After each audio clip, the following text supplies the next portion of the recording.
This channel of अमन के हम NEET से काउंसलिंग के वीडियोस वगैरह जो भी हैं सारी चीज़ें वो हम डालते रहते हैं। और आपको इस चैनल के अंदर में और भी इंफॉर्मेशन जो कि आपको मेडिकल के लिए चाहिए, एमबीबीएस के लिए चाहिए, बीएमएस के लिए चाहिए, या फिर और भी जो मेडिकल के रिस्पेक्टिव कोर्सेज हैं उसकी इन्फॉर्मेशन मिलती रहेगी। आज हम इस चैनल के अंदर में एक अलग सीरीज चालू कर रहे हैं जो कि होगी मेडिकल से पॉडकास्ट। मतलब ये जो हम पॉडकास्ट जो यहाँ पे रखेंगे, ऑथेंटिक पॉडकास्ट रखेंगे जो मेडिकल स्टूडेंट हैं एक्चुअली में, उनके साथ एकदम रॉ पॉडकास्ट रखेंगे, because it's not paid any kind of podcast. और जो यहाँ पर बच्चे आएंगे वो अपने ऑथेंटिक एक्सपीरियंस बताएंगे, चाहे अच्छे चाहे बुरे। और हम यहाँ पे इस चैनल के अंदर में किसी का भी नाम लेने से नहीं चूकेंगे, ये खास बात रहेगी इस पॉडकास्ट की। Okay, so it is raw and real authentic version. Okay, so मेरा नाम है अमित कुमार गौतम और मैं हूँ final year MBBS student and मैं पढ़ रहा हूँ autonomous state medical college Firozabad UP के अंदर में। और आज हमारे इस पॉडकास्ट के अंदर में पहले गेस्ट अमन कुशवाहा जी, जो कि हैं मेरे जूनियर ही हैं। ये अमन कुशवाहा जी पढ़ते हैं एमबीबीएस के 23 बैच से हैं ये, और काफ़ी अच्छी रैंक लेकर आए हैं और काफ़ी अच्छे मार्क्स लेकर इस कॉलेज के अंदर में इन्होंने अपना एडमिशन लिया है। सो अमन, कैसा लग रहा है? Thank you, good afternoon. कैसा लग रहा है? बहुत अच्छा लग रहा है। अच्छा लग रहा है? चलो अपना एक बार अपना इंट्रोडक्शन दे दो एक बार यहाँ पे। माय नेम इज मेरा नाम अमन कुशवाहा है। मैं जनपद कुशीनगर का निवासी हूँ और मैं एएसएमसी में एमबीबीएस कर रहा हूँ, सेकेंड ईयर का स्टूडेंट हूँ। मैं भी बहुत प्रसन्न हूँ, बॉस ने मुझे इनवाइट किया पॉडकास्ट पे।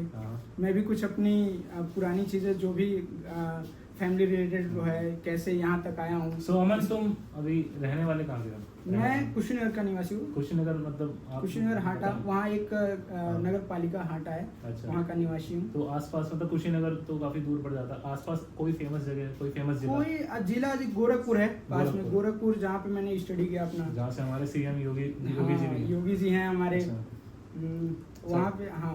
तो आप ये बताइए अमन कि आपके ये जो 2 साल थे जब आपने एडमिशन ले लिया, आपके 2 साल कैसे गए? मतलब आपकी जो जर्नी रही होगी पहले सिलेक्शन से पहले, हाँ, वो तो सबके देखो स्ट्रगलिंग रहती है, ठीक है ना? आप ये बताइए अभी 2 साल आपके हो गए हैं, दूसरा साल चल रहा है, हाँ, कैसी रही जर्नी? बहुत अच्छा लगा, क्योंकि यहाँ पे कॉलेज में आना बहुत इंपॉर्टेंट है सारे लोगों के लिए। यहाँ पे आके बहुत सारी चीज़ें सीखने को मिलती हैं। यहाँ पे मैंने सबसे पहले ये चीज़ सीखा कि नो वन कैन ट्रस्ट, किसी पे भी भरोसा नहीं करना है। आपको क्या करना है, सेल्फ कॉन्फिडेंस होना चाहिए, अपने आप पे भरोसा करना है। यहाँ पे कोई किसी का नहीं है, ये जान लीजिए। और एक चीज़ और है, बाकी सीनियर जूनियरिटी यहाँ पे सारा मेंटेन रखना है। मैं शुरू में आया था, बॉस मैं सही बता रहा हूँ, मैं शुरू में आया था, मैं इतना डर गया था। मैं घर जब गया, मैं बोला मम्मी मुझे नहीं जाना कॉलेज में, बहुत डर लग रहा है, ये वो। मतलब यहाँ पे अब फैमिली सिकनेस भी होती है, घर की याद आती है, और इतना हुआ बॉस। पर फिर भी अब धीरे धीरे अच्छा लगता है, सारे लोगों से मिला, जो भी मतलब होम सिकनेस जो होती है वो स्टार्टिंग का पार्ट रहता है फैमिली से जब दूर रहते हैं। तो आप ये बताइए कि अब जो आपकी ये जर्नी रही थी जी, आपकी अभी सिलेक्शन हो गया उसके बाद और सिलेक्शन से पहले, आपने सिलेक्शन से पहले ऐसा क्या फेस करा और सिलेक्शन के बाद आपकी लाइफ के अंदर में क्या क्या चेंजेस आए? देखिए, सिलेक्शन से पहले जो भी मेरे रिलेटिव रहे हैं या जो भी आसपास के लोग रहे हैं, क्या जब भी मेरे से मिलते थे वो कहते थे अरे यार कब तक पढ़ेगा भाई, अपने पेरेंट्स का हेल्प करो, पापा तुम्हारी इतने मेहनत करते हैं, उनका मदद करो। और मैं भी उदास रहता था, मैं सोचता था कब तक पढ़ूंगा। मैंने तीसरे अटेम्प्ट में नीट निकाला है। अच्छा, इतना तो स्ट्रगल। मतलब आपकी घर की कंडीशन कैसी थी? मैं थोड़ा घर की कंडीशन समझ लीजिए, पेरेंट्स तो किसान हैं, हाँ, तो मान लीजिए मम्मी हाउस वाइफ हैं, पापा किसानी करते हैं, तो उतने पैसे आते नहीं हैं। और देखिए आप मेडिकल का फीस मतलब तैयारी करने जाइए 1 लाख 1.5 लाख रुपए, रहने में आप जाइए 5,000 रुपए पर मंथ खर्चा आता है। अब पापा यही कह रहे थे कि बाबू कैसे आप मतलब रहेंगे, कैसे मैनेज करेंगे। उन्होंने कैसे भी मैनेज किया, आज मैं यहाँ तक पहुँचा हूँ और बहुत ही खुश हूँ। अब मैं उन्हीं लोगों से मिलता हूँ, वो लोग कहते हैं अरे बेटा आप पे बहुत भरोसा है, आप बहुत आगे जाएंगे। तो अमन ये बताओ कि इससे पहले आपने जैसे बताया कि 3 अटेम्प्ट दिया आपने, ठीक है ना? आप अपनी 10th से लाइफ बताइए कि आपने 10th में ऐसा क्या सोचा कि मैं साइंस साइड लूंगा, सिर्फ बायो के साथ लूंगा, या मैथ साइड भी थी आपके पास, ठीक है? जी।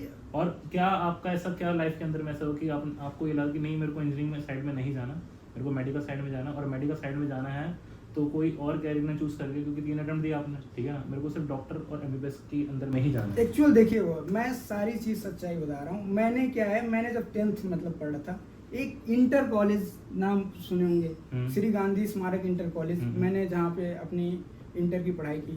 वहाँ पे टीचर भी मतलब टीचर लोग तो आते ही हैं, बच्चे कोई पढ़ने वाले नहीं। मैंने कोचिंग कर रहा था, मैंने कभी सोचा नहीं था कि MBBS करूँगा, पर मैंने क्या हुआ कि मैंने सोचा था कि एक मुझे गवर्नमेंट कॉलेज गवर्नमेंट सीट लेनी है, या कोई भी काम करूँ, या BHMS करूँ, या आयुर्वेद करूँ, B Pharma करूँ, D Pharma करूँ, कोई BSc नर्सिंग करूँ, मुझे गवर्नमेंट कॉलेज, ताकि फीस कम लगेगी। अभी हम लोग की MBBS में फीस मुश्किल से मुश्किल 80,000 में एक साल का फीस हो जाता है, खा पी के एकदम अच्छे से। तो मैंने यही सोच के मैंने इस प्रिपरेशन किया, और जब मैंने फर्स्ट अटेम्प्ट नीट में दिया तो मेरा 480 मार्क्स आया था। फर्स्ट अटेम्प्ट आपने मतलब खुद से प्रिपेयर करा था? नहीं, कोचिंग मैंने ज्वाइन किया था, जहाँ पे एक SKR सर हैं गोरखपुर में, उनका कोचिंग है, उन्होंने मेरा बहुत हेल्प किया है। कोचिंग का नाम होगा कोई? हाँ, वो कोचिंग का गुरुकुल पाठशाला नाम है।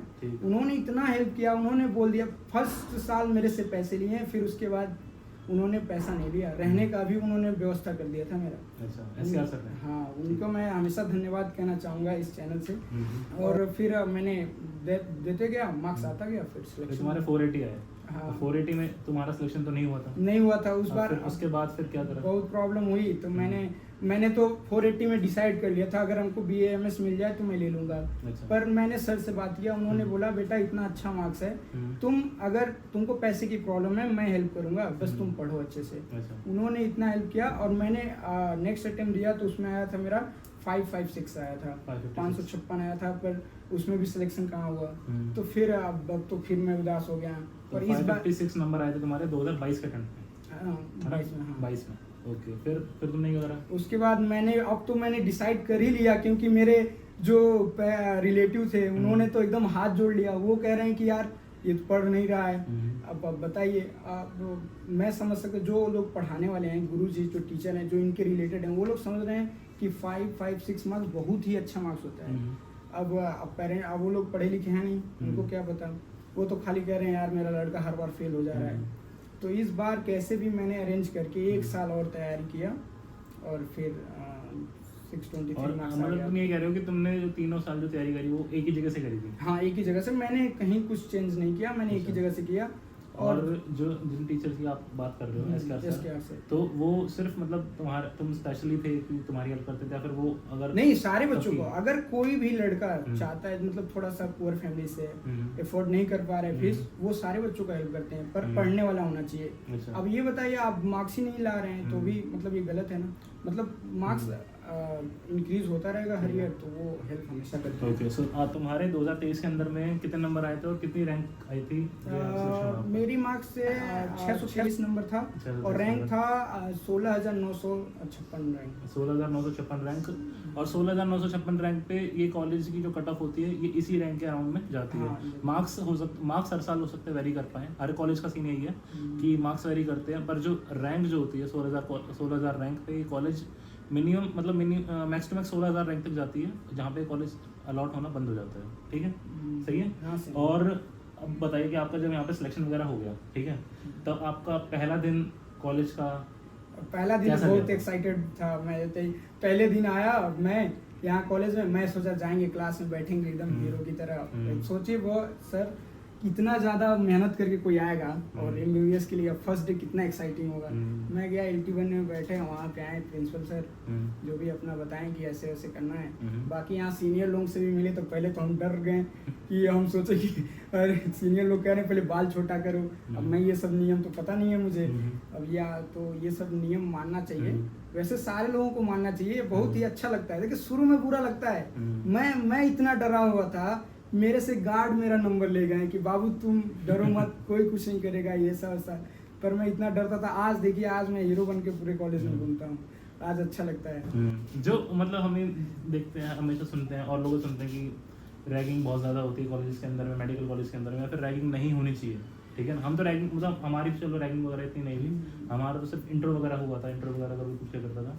तो वो तुम्हें क्या रैगिंग लगती थी, या फिर इससे तुम बहुत ज़्यादा ट्रॉमेटाइज हो जाया करते थे कि नहीं ये, और क्या सजेस्ट करना चाहेंगे आप आने वाले? वो ट्रामा कोई टेंशन लेना ही नहीं है, रैगिंग इज बेस्ट। रैगिंग मतलब थोड़ा होगा, अगर इंट्रोडक्शन हो रहा है, ये सारी चीज़ें, बस कोई मतलब फिजिकल ना हो, मतलब ऐसा हो। बाकी ये रैगिंग बहुत ज़रूरी है, आपको बहुत चीज़ें सिखाती है। आपको कोई भी क्लास में HOD के सामने हंसना नहीं है, जैसे बहुत बच्चे होते हैं, आप HOD सर आ रहे हैं या कोई AP आ रहे हैं, असिस्टेंट प्रोफेसर, उनके सामने हंस देते हैं, या कुछ ऐसे चप्पल पहन के चले जाते हैं क्लास में। भाई प्रोफेशनल लाइफ है तो आपको हर चीज़ मेंटेनेंस करना पड़ेगा ना, प्रोफेशन की तरह जीना है। और पेशेंट कोई आ रहा है, अगर कोई पेशेंट ऐसे पेशेंट आएंगे जो आप वहाँ पे भी लॉफ नहीं करना है या कोई ऐसा चीज़ नहीं करना है अनहेल्दी। ओके अमन, मुझे ये बताइए कि अब जैसे सिलेक्शन हो गया, आपने बताया सिलेक्शन हो गया, फर्स्ट डे भी आपका बहुत अच्छा गया, ठीक है, ऐसा सबका जाता है, हमारा सबका जाता है।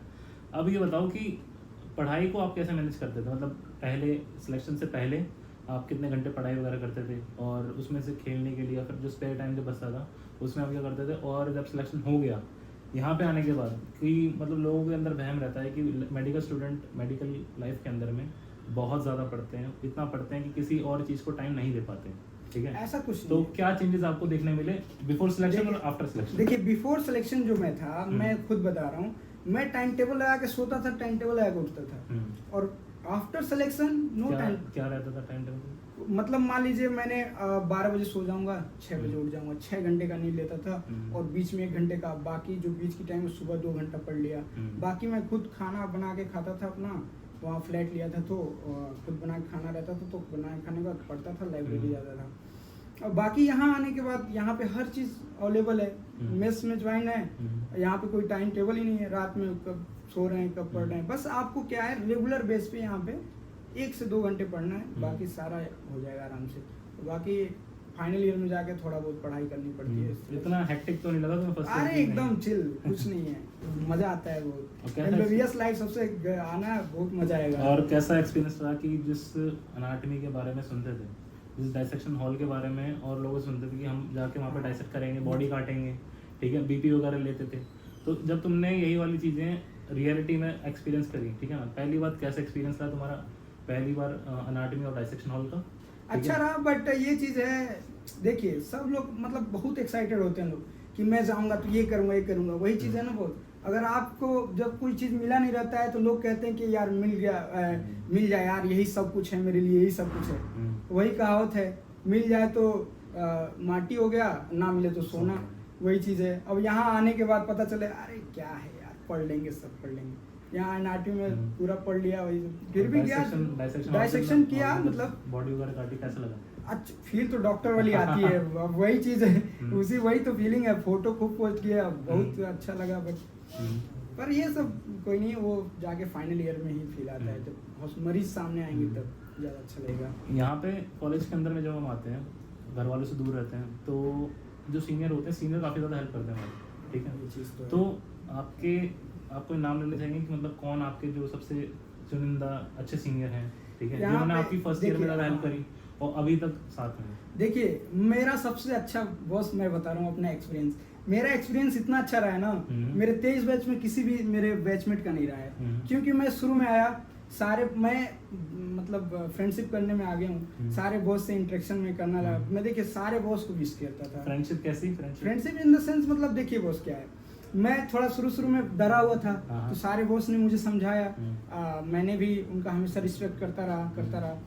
फिर बॉस लोगों ने मतलब मैंने जब ज़्यादा घुल मिल गए बॉस के साथ, पार्टी देना, पार्टी तो मिलती रहती है बॉस, ये सबसे अच्छी बात है। और धीरे धीरे मतलब मैंने भी कुछ गलतियाँ की हैं, ऐसी नहीं कि कभी बॉस की बात टाल दिया या बॉस का कुछ शिकायत किसी और से कर दिया, तो फिर धीरे धीरे रियलाइज हुआ ये सब यहाँ नहीं करना होता है। तो किसी एक सीनियर का नाम वगैरह आप लेना चाहिए? अरे मेरे एक प्यारे अमित सिंह राजपूत और अमित सिंह, 2 लोग हैं, और बाकी एक पीयूष बॉस हैं और राजन बॉस, ये लोग मेरे सबसे फेवरेट हैं। मैं हमेशा इन लोगों के साथ पाऊंगा, आपको भी देखेंगे। अभी 2 साल के अंदर में आपकी जो मेडिकल कॉलेज की जो लाइफ चल रही है, उसके अंदर में बेस्ट एक्सपीरियंस, आपका सबसे ज़्यादा अच्छा एक्सपीरियंस क्या रहा, बताओगे आप? सबसे अच्छा एक्सपीरियंस कहा जाए तो मतलब पढ़ाई में बताओ, या फिर जब आप डाइसेक्शन हॉल के अंदर में गए वहाँ पे बताओ, देखिए हॉस्पिटल में गए वहाँ बताओ। देखिए मैं एक चीज़ मैं सीखा हूँ यहाँ पे आके कॉलेज के अंदर, देखिए कभी भी किसी के सामने किसी दूसरे का बुराई नहीं करना। एक चीज़ मैंने फर्स्ट को ये चीज़ सीखा है, और दूसरी चीज़ ये सीखना है कि अगर मतलब ज़्यादा जब सीनियर बात कर रहे हो वहाँ पे आपको शांत मतलब खड़ा रहना है। देखिए हाँ, बीच में वो नहीं करना है। बाकी अगर आपको कुछ आ भी रहा है तो आप अपने पास ही सीमित रखें, साइड में बॉस से जाके बता सकते हैं, ओके, सो अमन, ये हो गया आपके बेस्ट एक्सपीरियंस, ठीक है ना। अब बेस्ट एक्सपीरियंस तो आपके काफ़ी ज़्यादा रहे हैं, ठीक है। अब इसमें मुझे बताइए कि आपने कहीं 2 साल के अंदर में कहीं लो फील करा कि ये तो बेस्ट एक्सपीरियंस हो गए, कहीं आप कहीं टूटे हों अंदर अंदर से ही, कोई आपने हार्ट ब्रेक फील करा हो अपनी जर्नी के दौरान? हाँ, ये एक चीज़ तो रहा है, क्योंकि देखिए अब जब क्या है कि यहाँ आने के बाद फ्रीडम हो जाती है तो सोचते हैं थोड़ा अट्रैक्शन तो होता ही है, आप जान रहे हैं हर लोग सबको होता है, नेचर है ये। तो मैंने सोचा कि एक मतलब बैच में ही एक लड़की थी, मतलब मैं सोचा कि थोड़ा बातचीत बढ़ाया जाए। पर अब यही चीज़ है, उन्होंने मना कर दिया तो थोड़ा बहुत बुरा फील हुआ था, पर ठीक है अब तो रिकवर कर लिया हूँ। तो मतलब ये हमने सुन रखा है कि मेडिकल लाइफ के अंदर में काफ़ी ज़्यादा रिलेशनशिप यहाँ पे कॉमन रहते हैं, ठीक है। तो तुमने कैसा एक्सपीरियंस करा है यहाँ पे कि यहाँ पे जैसे कॉलेज के अंदर में आ जाते हैं तो रिलेशनशिप यहाँ पे तुरंत बन जाते हैं, बनाने पड़ते हैं, या जो सब सुना था पहले वो सब कहीं सुनी बातें हैं? बताओ। नहीं, देखिए क्या होता है कि यहाँ पे हम लोग MBBS करके आ गए, मतलब कोई गर्ल्स है वो भी MBBS करके आ गई। अब माइंड एकदम फ्री है, तो लोग सोचेंगे, जाहिर सी बात है, थोड़ा एक दोस्त ऐसा हो जो हमारी बात को सुने, तो मतलब हर फीलिंग जो भी उसके सामने बताया जा सके। अब दोस्त से नहीं वो सारी चीज़ें बता सकते हैं, कुछ चीज़ें होती हैं कि उनसे बताना होता है। तो रिलेशनशिप बहुत कॉमन है, समझिए बहुत कॉमन है। यहाँ पे हमारे बैच में ही कम से कम 10-12 बन गए हैं कपल्स। अच्छा, तो मतलब कपल्स बन जाते हैं यहाँ पे एज कम्पेयर टू इंजीनियरिंग, ठीक है। मेडिकल लाइफ के अंदर में जो कपल्स रेट जो बनते हैं वो काफ़ी ज़्यादा बनते हैं। ओके, सो हमने ये भी सुना है कि जैसे मेडिकल लाइफ के अंदर में जैसे आ जाते हैं तो इतनी ज़्यादा पढ़ाई रहती है कि हम जो हमारी हॉबीज़ हैं या जो चीज़ हम करना चाहते हैं वो हम कहीं ना कहीं पीछे छोड़ देते हैं। तो उसमें आप क्या कहना चाहेंगे? देखिए, अब ये मेडिकल लाइफ एक ऐसा लाइफ है कि इसमें आपको, देखिए अगर आज नहीं पढ़ रहे हैं, पढ़ना तो पड़ेगा, और हॉबी है उसको साइड में आप 1 घंटा आधा घंटा जो भी टाइम देते रहिए। पर ये आप सोचेंगे कि उसी को अडॉप्ट कर लूँ, कि ये नहीं हो सकता है। मतलब तुम्हारी हॉबी क्या थी? मेरी हॉबी तो एक्चुअल में ऐसे कुछ मैं खेलता नहीं था, क्योंकि सारा टाइम पढ़ाई और घर के काम में दिया हूँ।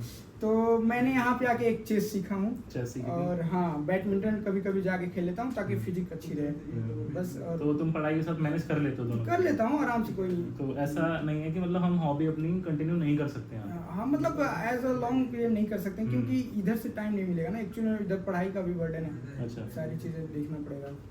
और मतलब इसमें आपको क्या डिफरेंस लगता है कि जो आपने एक्सपेक्टेशन जो कॉलेज आने से पहले करी थी कि मेडिकल कॉलेज के अंदर मैं आऊँगा तो ये मेरे को देखने को मिलेगा, ये चीज़ें मेरे को एक्सपीरियंस करने को मिलेंगी, तो ऐसा क्या हुआ कि जब आप मेडिकल कॉलेज के अंदर में आए तो आपको वो एक्सपीरियंस जो आपने सोचे थे वो आपके हुए एक्सपीरियंस यहाँ पे, या फिर नहीं हुए, या फिर ये बस, या फिर कुछ नए एक्सपीरियंस आपको देखने को मिले, या फिर कोई ऐसे जो ड्रीम्स थे कि मैं जाऊँगा तो मैं ये करूँगा वो करूँगा, और यहाँ पे लगा कि यार यहाँ पे तो ऐसा कुछ होता ही नहीं है? इसमें क्या कहेंगे? एक्चुअली मैं जब अभी तैयारी कर रहा था, जब यहाँ पे आया तो मैं सोचा था कि अरे यार बहुत सारी चीज़ें करेंगे, घूमने जाएंगे ज़्यादा दूर दूर, मतलब हर जगह ट्रिप्स हाँ ज़्यादा मारेंगे, पूरे भ्रमण कर लेंगे भारत का। पर ऐसा कुछ अभी किया नहीं हूँ। 1-2 बार बस मनाली गया हूँ, और अब क्या ही कर सकते हैं, अब पैसे भी तो मैनेज करना पड़ेगा ना। अब जिनके घर से पैसे आते हैं अच्छा, वो तो भाई घूम लेंगे, पर जिनके घर से नहीं आते हैं वो तो कैसे घूम सकते हैं? अब वो तो सबकी अलग। यहाँ देखिए स्पेशली क्या है, ऐसे नहीं कहीं से कुछ ऐसा ना हो जाए, चमत्कार नहीं हुआ कि आप हर जगह घूमने लगेंगे, अभी स्ट्रगल करना पड़ेगा। अच्छा, तो हम जैसे कि हम मेडिकल कॉलेज में आ जाते हैं, मेडिकल लाइफ कंटिन्यू करते हैं, तो आपको कभी किसी लड़की से प्रपोजल वगैरह मिला, या फिर जूनियर से, सीनियर से? ऐसे एक बार तो मतलब मैं ऐसे लाइब्रेरी पढ़ रहा था तो एक लड़की आई, तो मतलब 2 दिन बाद आगे बढ़ी, बट हाँ, तो मैं सोचा यार मैं तो